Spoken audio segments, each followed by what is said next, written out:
Hey everyone, today's topic is all about Phantom Wallet. We're going to go through the process of setting it up on your computer, creating a wallet, and also navigate through some of the features so that you would have ease while using it on your own. So, the first step in order to get started with Phantom is to download the app and have an extension on your browser. In order to do this, you can simply search for Phantom Wallet on your browser, and you would be able to see the website listed right on top. So once you have opened the website, you would be able to see the download prompt. And by selecting the download button on the right top side of your screen, you would further see the different browsers to which you can add this extension to.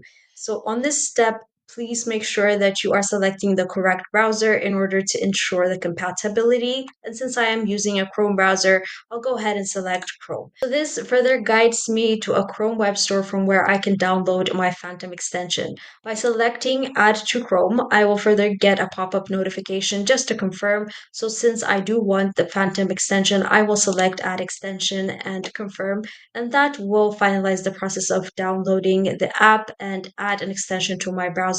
As an additional tip, I would suggest having the Phantom extension pinned to your browser so that you wouldn't have to go through your extension lists whenever you want to open up your wallet. So once that is done, now it's time to create the wallet itself. Since we are a new user on this page, you would need to select create a new wallet, and that will further guide you through different steps and series of prompts that will finally allow you to create a password and create the Phantom wallet.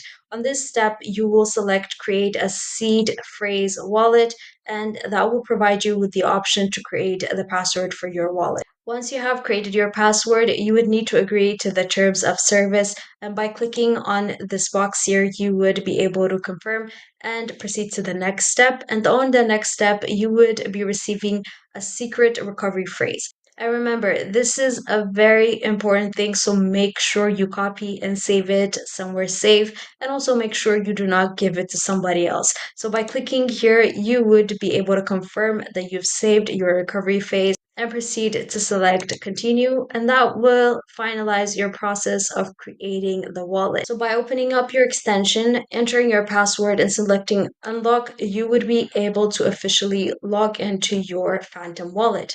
So once you have logged into your wallet, this is the display that you're going to see. As you can see, it's a new account, so we do not have any credit in it. And on the bottom side of the display, you do see the features that you are going to be using to be active on this wallet. So the first feature allows you to see the different lists of tokens that you have on your account currently. And the second one will allow you to see the different collectibles that you have in your account. And thirdly, you would be able to have an option that allows you to exchange amongst these tokens. By selecting the different tokens and options that are listed here, you would be able to swap different tokens. And fourthly, you have a feature that allows you to see the recent activities of exchanges or sent and receives inside your wallet. So, fifth, last but not least, you would also have the option to see what's trending from tokens, sites, and collections. So these are the features that are integrated within Phantom and perhaps the overall view. I hope it was helpful, and thank you very much. See you on the next one.